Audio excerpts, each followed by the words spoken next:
Comme c'était prévu, comme vous le savez bien, la plénière était programmée pour le 8.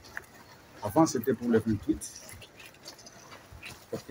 À la question orale avec débat, adressée à Madame la gouverneure par l'honorable Kakotiwa Banzawa. Madame la gouverneure avait demandé un moratoire de plus ou moins une semaine pour des raisons de santé qu'elle partait. Et cette question orale l'a trouvée déjà en route afin de partir se faire soigner. Nous lui avons accordé ce moratoire puisqu'elle avait demandé pour venir répondre le 8. À notre surprise, jusqu'à l'heure où nous vous parlons, elle n'est pas au son. Elle trimbalait dans les rues et avenues de Kinshasa, et là, dans les différents ministères. C'était un mépris pour l'Assemblée provinciale et pour le peuple tanganyika, puisqu'elle nous avait dit qu'elle allait aux soins. Elle n'est pas venue répondre. Maintenant, comme elle avait précisé dans sa lettre de demande de moratoire, elle viendra répondre le 8. On a attendu. Et par rapport à ça, il n'y avait pas un autre document contradictoire pour décaler ce qu'elle avait demandé. C'est alors que on a organisé la plénière aujourd'hui. Vous avez vu vous-même, nous étions au nombre de 20 députés à l'appel nominal. Vous avez constaté que nous étions au nombre de 20. Après l'appel nominal, quelques-uns de nos députés sont sortis. Nous sommes restés à peu près à 14.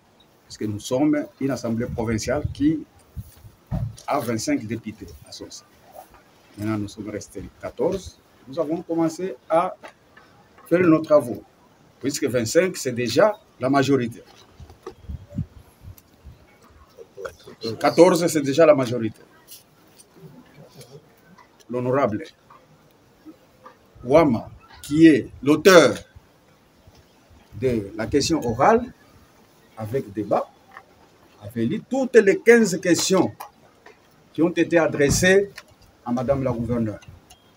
Après avoir lu ces 15 questions, c'était le tour de Madame la gouverneure de venir répondre, puisque c'est un devoir, ce n'était pas un acharnement, c'était un devoir démocratique. Quand quelqu'un gère, il doit répondre. Il doit faire quand même rapport à l'Assemblée provinciale, puisqu'il est l'exécutif. C'est nous qui contrôlons l'exécutif. Comme nous contrôlons l'exécutif, cet argent, ces recettes qu'elle est en train de récolter, c'est pour notre population.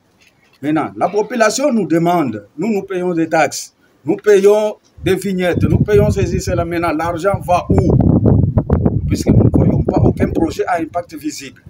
C'est la raison pour laquelle notre collègue a initié cette question orale avec débat, conformément à l'article 166 de notre règlement d'ordre intérieur, qui dit que chaque député a le droit d'adresser une question orale avec débat à l'exécutif ou bien aux membres du gouvernement.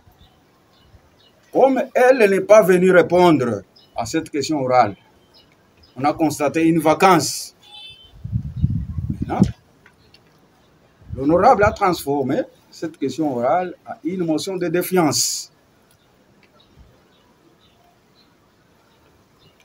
dans laquelle nous avons procédé au vote. Nous avons procédé au vote parmi les votants, puisque nous avons soumis d'abord, avant d'arriver au vote, nous avons soumis cette motion de défiance à la plénière. Si tous nos collègues sont d'accord d'arriver jusqu'au bout pour qu'on puisse voter cette motion de défiance. Tous les 14 députés étaient pour. C'est la raison pour laquelle nous sommes arrivés à dire que nous devons passer au vote. Et les votants étaient au nombre de 14 dans la salle. Tous les 14 députés ont voté pour la motion. C'est-à-dire, quand quelqu'un vote pour la motion, c'est-à-dire vote pour le départ. Contre, c'est pour que l'autre ne parte pas. Mais comme on a voté pour tous les 14 députés, donc c'est la déchéance du gouverneur de la province d'Itanganyika. Son gouvernement est là, reste, puisque ce n'est pas une motion de censure, c'est une motion de défiance qui concerne les gouverneurs des provinces d'Itanganyika. C'est ainsi donc, nous avons produit les PV par rapport à ça. Tous les PV sont partis acquis des droits. C'est un peu ça, c'est les journalistes. Vous avez toute la situation avec vous.